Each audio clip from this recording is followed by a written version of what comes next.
Hi, friends. This is your pal Scott Garibay, and today we're going to talk about American politics, and we're going to talk about Wicked for Good, and we're going to talk about Grace Randolph's recent review of the film.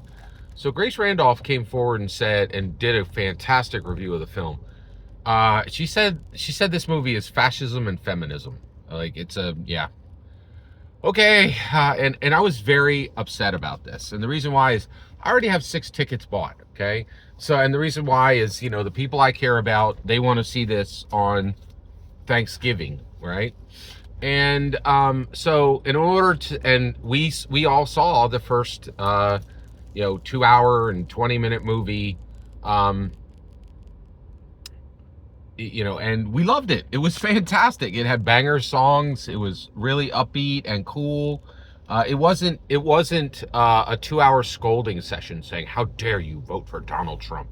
Donald Trump is a fascist, and you are a fascist for voting for him." And it wasn't 2 hours and 20 minutes saying, "Oh, you foolish man! You think that the future is you? You think there's anything for you in the future? The future is strong women." Yeah, I know the future is strong women. I know that men are cooked. I know, but I don't think it's necessary to use Ariana Grande and Cynthia Erivo and Bowen Yang and amazing performers to scold America and remind them of the dark future that awaits them. Right? Like this. I'm really upset about this, and I want to talk about what this means for just regular Joes, right? So there are a lot of people, I guarantee you, it made about $800 million on the first one, right? And people are going to want to see I was very excited about this sequel, right? And it's upsetting, and the reason why is I also bought the digital movie, right? Like we were so blown away with the music in this that we bought uh the digital movie, right? That is a piece that is going to sit on the shelf and collect dust. I'm not going to buy a 2 hour and 20 minute sequel to another 2 hour and 20 minute movie that morally scolds me and tells me you have no future because you're a man. The future belongs to strong women, and you guys are just going to continue to die deaths of despair because women up, men down.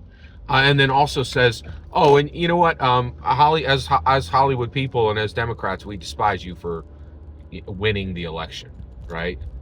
It's like I just cannot believe how destructive and spiteful Hollywood is. And I just want to talk about how deep this cuts, right? Because I don't think people really. I want to talk about like there is a sharp edge to politics. This is going to cut me deep, right? So now, right? I really loved the first movie, right? I was all in. I bought 9 tickets to the first movie. 9 tickets. I paid for 9 tickets to the first movie, right? It's probably like $150 in tickets, right? In my area. Then I put out $35 for the digital film. And then also I actually looked for tickets for Ariana Grande for her tour to go see if I could get, and that was way too much, right? And I also put Ariana Grande's music on rotation. I gave some time there as well, right? And I was ready to be like, oh. And then I looked up and I was like, the sequel's coming up. Is this in any theme parks anywhere? I'd love to go have a Wicked experience, right? And I found, oh, Universal. Oh my gosh, Universal owns the Harry Potter stuff now, right? All that's got to get canceled, right? I was also extremely excited to see Ariana Grande's Meet the Focker and all the movies that she has coming out, right? I was ready to spend, right? Now I have to make sure I don't ever see an Ariana Grande project ever again. That's going to be difficult. That is going to be very difficult. I think I can do it though. And also now I'm like, oh, well, I really always wanted to go see the Harry Potter stuff, but now I don't because, Universal is saying you suck. You are a fascist. We spent hundreds of millions of dollars to mock you and say you're a fascist and we hate you. I hear you, Universal Studios. I hear you. You hate me, right? Yes, I voted for Trump. You think I'm a fascist. I'm not. You spent your hundreds of millions of dollars to insult me. Okay, you got me there, right? Now I'm like, okay, I guess I can't go see the Harry Potter Universal Studios experience, right? Like at, the theme park, right? And now I have to figure out, like, where do I put my dollars? Where, how do I punish Universal back, right? And I'm just like, why? Why would you do this? You had an incredibly powerful project. Why are you like, oh, we got everybody on the, everybody's singing the songs. Everybody loves Ariana Grande. We're here. We got a successful project. Now let's coat it in gasoline and light it on fire and insult everyone who ever gave us $1 for connecting themselves to this product. And I feel ashamed. I feel ashamed for ever even watching the first film. I should have known. I should have known that this was going to turn out in tears and flames. I'm extremely frustrated.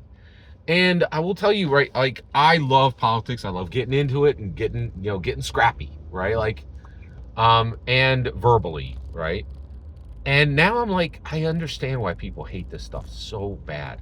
This is so frustrating, right? To go from joy to an absolute suckfest. I got 6 tickets for this piece of garbage film, and I got to sit through 2 hours and 20 minutes of a scold session, right? Oh, fascism and feminism, right? Like, I don't understand why Hollywood does this. Every single word you just heard in this video is my humble opinion. Nothing more, nothing less. The important part is when I get to hear your humble opinion. When you get in the comments and send your traffic, please consider liking and subscribing and have a fetch millennium.